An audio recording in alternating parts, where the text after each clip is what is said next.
राधे राधे, जय माता की भक्तों।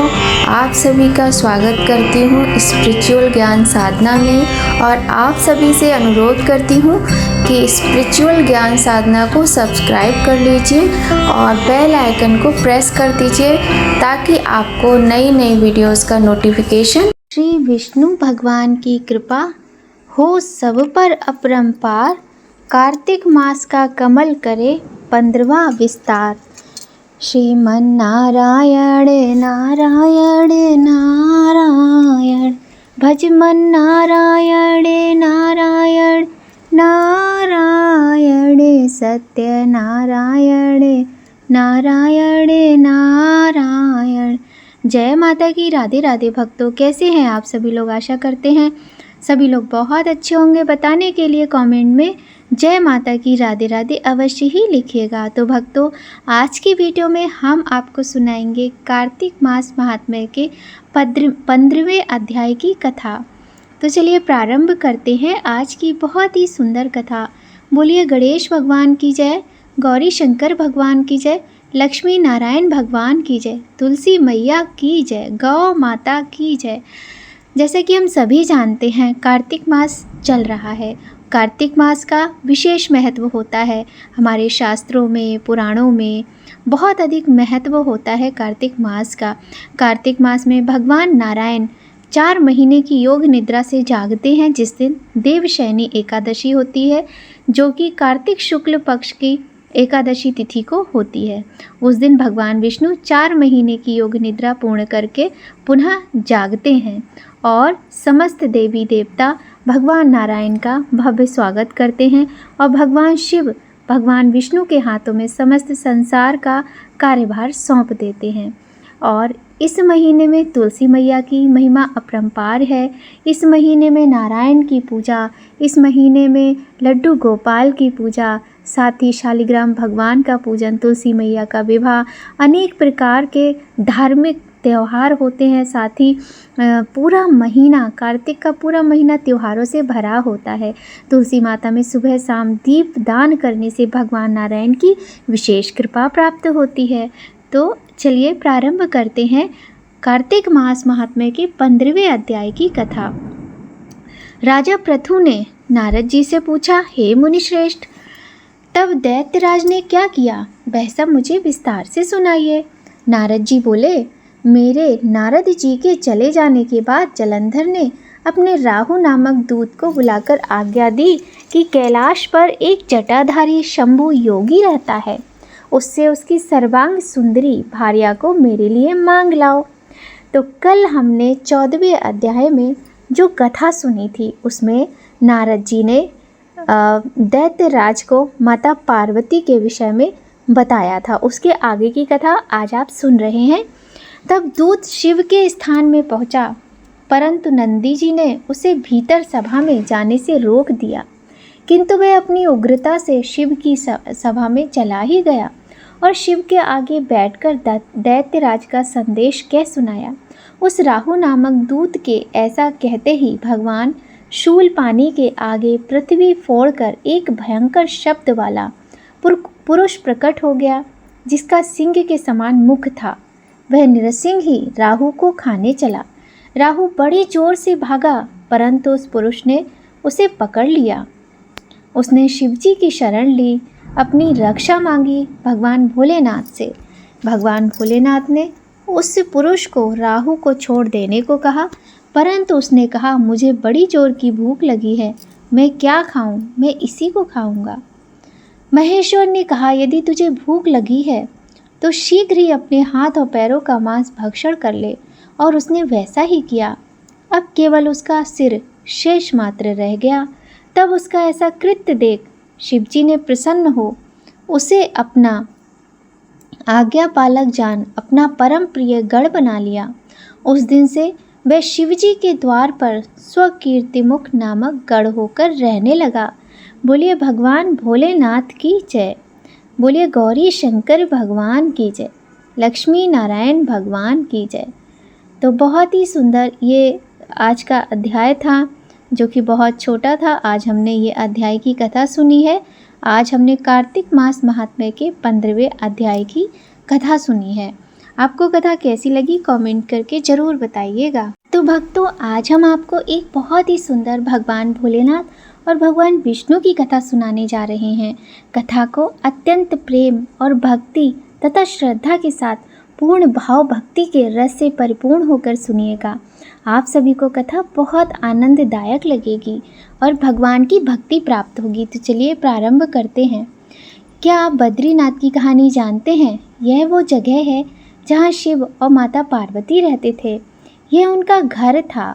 एक दिन नारायण यानी विष्णु जी के पास नारद गए और बोले, आप मानवता के लिए एक खराब मिसाल हैं। आप हर समय शेषनाग के ऊपर लेटे रहते हैं। आपकी पत्नी माता लक्ष्मी हमेशा आपकी सेवा में लगी रहती हैं और आपको लाड़ करती रहती हैं।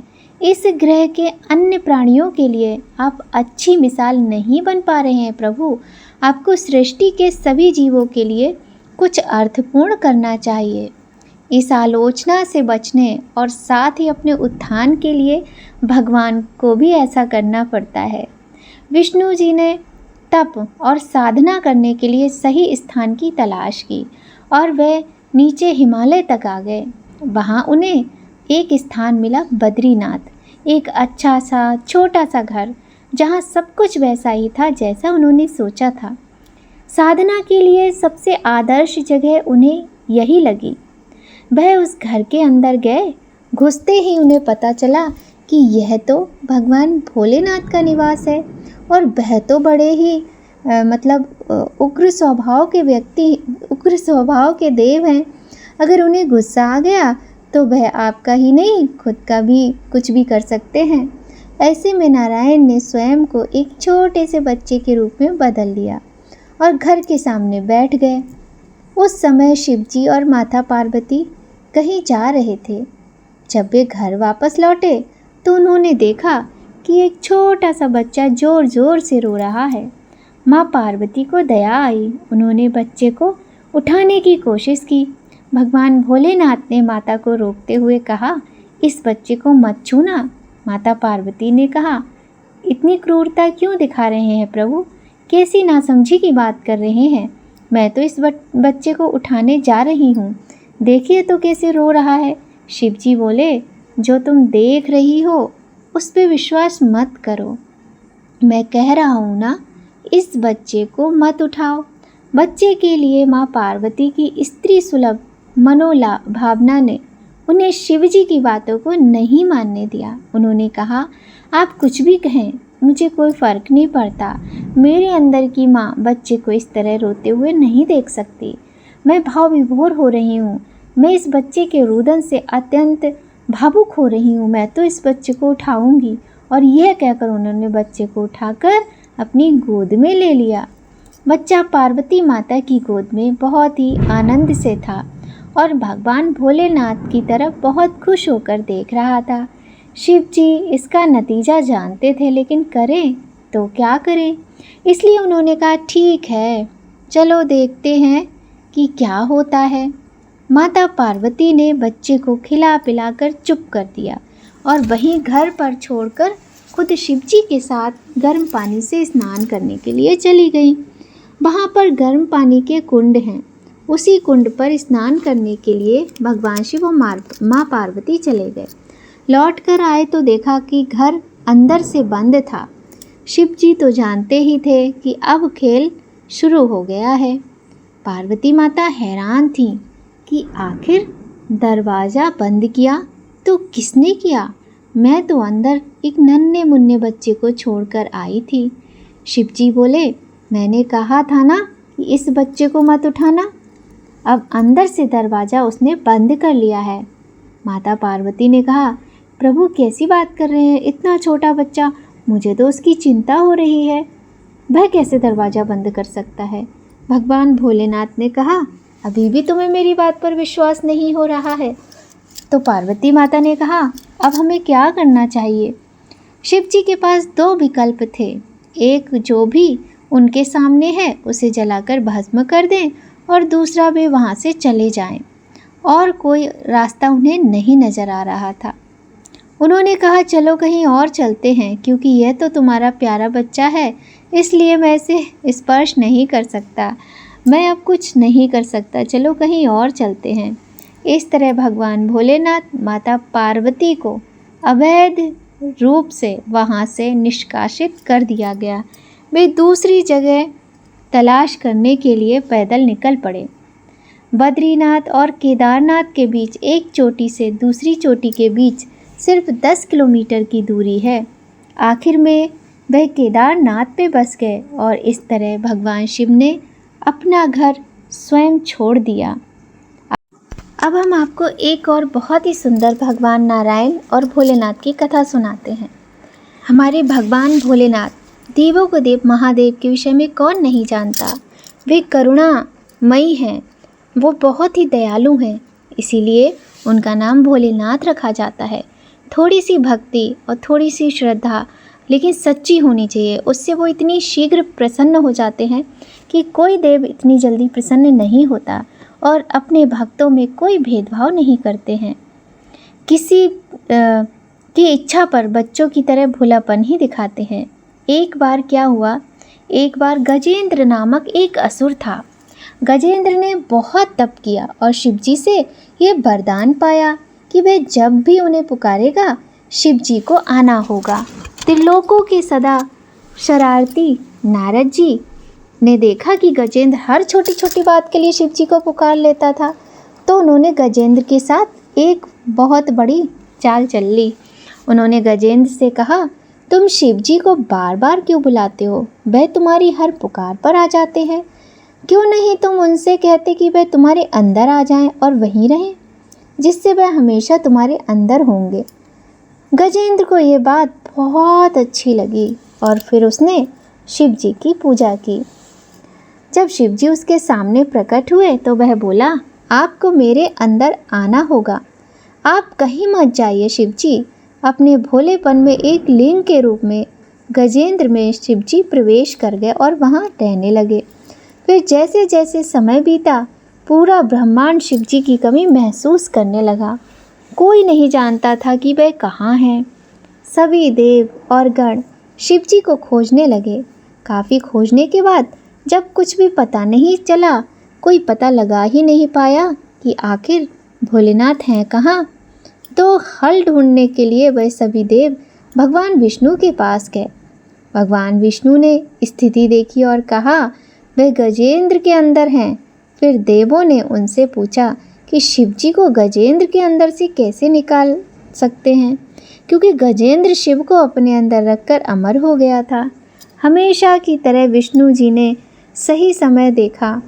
देवगण शिव भक्तों का रूप धरकर गजेंद्र के राज्य में आए और बहुत भक्ति के साथ शिव जी की स्तुति करने लगे। शिव जी का महान भक्त होने के कारण गजेंद्र ने इन लोगों को अपने दरबार में आकर गाने और नाचने का न्योता दिया। शिव भक्तों के वेश में देवों का यह दल आया और बहुत भावनाओं के साथ, बहुत भक्तिपूर्वक वे शिव के लिए भक्ति गीत गाने और नाचने लगे। अब शिव जी तो बहुत ही भोले हैं, दयालु हैं, करुणामयी हैं। वे गजेंद्र के अंदर बैठे हुए थे, खुद को रोक ही नहीं पा रहे थे और भगवान भोलेनाथ स्वयं को रोक ना पाए और उन्हें जवाब देना ही था अपने भक्तों की भक्ति का, तो वह गजेंद्र के टुकड़े टुकड़े करके उससे बाहर आ गए। बोलिए देवों के देव महादेव की जय, भगवान भोलेनाथ की जय। तो बहुत ही सुंदर कथा आज की वीडियो में हमने सुनी। कथा आपको कैसी लगी कमेंट करके ज़रूर बताइएगा। यदि आप चैनल पर पहली बार आए हैं तो चैनल को सब्सक्राइब कर लीजिए और बेल आइकन को प्रेस कर दीजिए ताकि आपको महत्वपूर्ण वीडियोस का नोटिफिकेशन समय पर मिलता रहे। तो भक्तों, यदि आपको हमारी कथा थोड़ी भी अच्छी लग रही है तो थोड़ा सा अपना प्यार, अपना दुलार हमें दीजिएगा और हमारे वीडियोस को लाइक कीजिएगा। आज दीपावली का पावन पर्व है, तो आज प्रातःकाल आप सभी को दीपावली के पावन पर्व की हार्दिक शुभकामनाएं। माता लक्ष्मी, गणेश जी, कुबेर जी, धनवंतरी भगवान की कृपा अपने भक्तों पर, आप सभी पर, हम पर सदा बनी रहे। सारे मिल के खुशियाँ मनाओ, आई दिवाली आई। नाचो गाओ धूम मचाओ, लक्ष्मी जी घर आई। सारे मिलके खुशियाँ मनाओ, आई दिवाली आई। दीपावली का दिन ये निराला, सुख का उजाला देने वाला।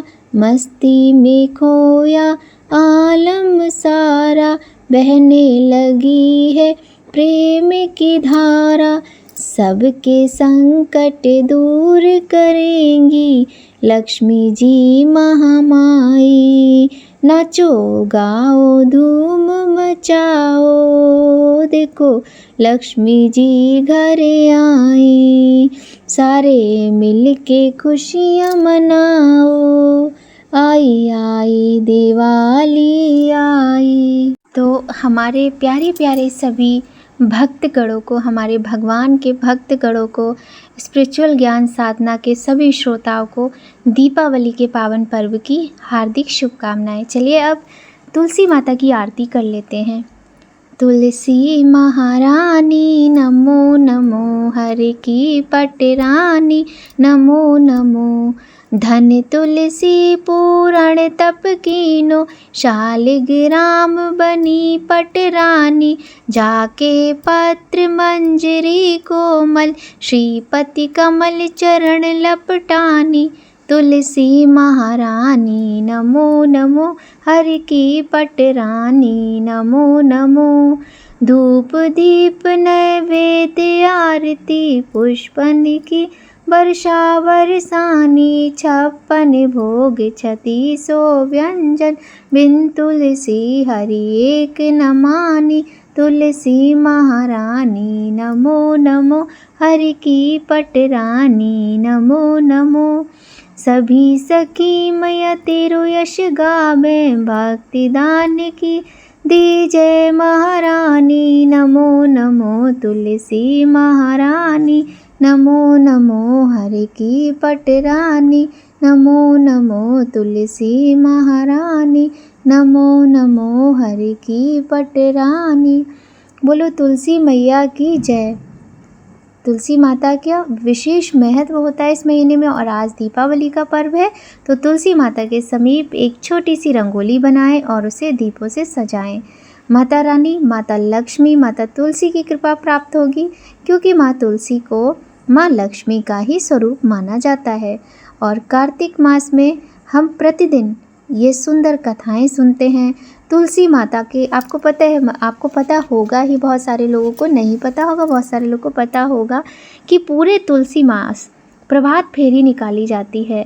और प्रभात फेरी निकाली जाती है पूरे कार्तिक के महीने में, मतलब मैं तुलसी मास कह रही हूँ इसको। पूरे कार्तिक के महीने में प्रभात फेरी के साथ साथ मंदिरों में तुलसी माता की प्रतिदिन कथाएं होती हैं। बहुत ही सुंदर, दिव्य और भव्य ये जो दृश्य होता है, क्योंकि सुबह 4 बजे से ही प्रातःकाल जो एकदम भोर का समय होता है 4 बजे का, 4 बजे से ही मंदिरों में प्रभात फेरी का जो कार्यक्रम है वो प्रारंभ हो जाता है। और सभी भक्तगण बड़े ही प्रेम और भक्ति के साथ पूरे जो एरिया होता है ना उनका, उस एरिया में ढोल नगाड़े सब कुछ बजाते हुए, मंजीरे बजाते हुए तुलसी माता विराजित करके एक ऐसा कुछ वाहन ले लेते हैं ठेला टाइप का, उसको सजाते हैं बड़ी सुंदर से, उस पर तुलसी माता को रख के और फेरी निकालते हैं और गाते बजाते हुए निकलते हैं भगवान नारायण के भजन, तुलसी माता के भजन। और ये जो महीना होता है वाकई में ऐसा भव्य और दिव्य महीना है कि इस महीने में की गई सभी साधनाएं पूर्ण होती हैं। और कार्तिक मास की अमावस्या तिथि आज दोपहर से प्रारंभ हो रही है और सभी लोगों में बहुत ही असमंजस की स्थिति है कि दीपावली का पर्व कब मनाएं।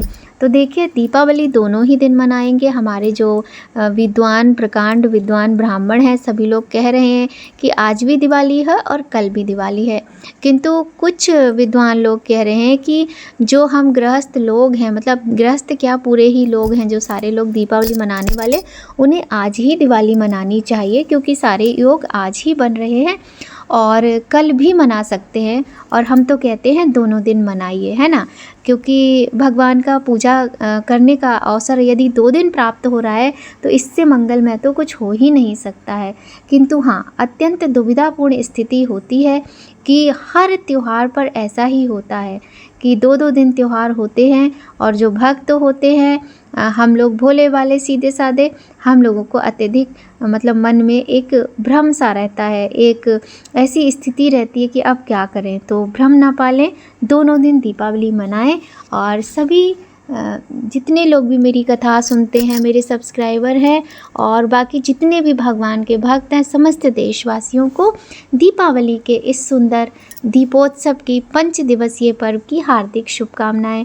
माता रानी की कृपा से, गणेश जी, माँ लक्ष्मी के आशीर्वाद से समस्त संसार के समस्त लोगों के जीवन के अंधकार दूर हो और माँ सभी के पथ को प्रकाशित करें। ऐसी कामना के साथ आज की वीडियो का यहीं पर एंड करते हैं। मिलते हैं बहुत जल्द आपसे नई जानकारी, नई कहानी के साथ नया वीडियो में। तब तक सभी लोग खूब खुश रहिए, स्वस्थ रहिए, प्रसन्न रहिए। जय माता की भक्तों, राधे राधे।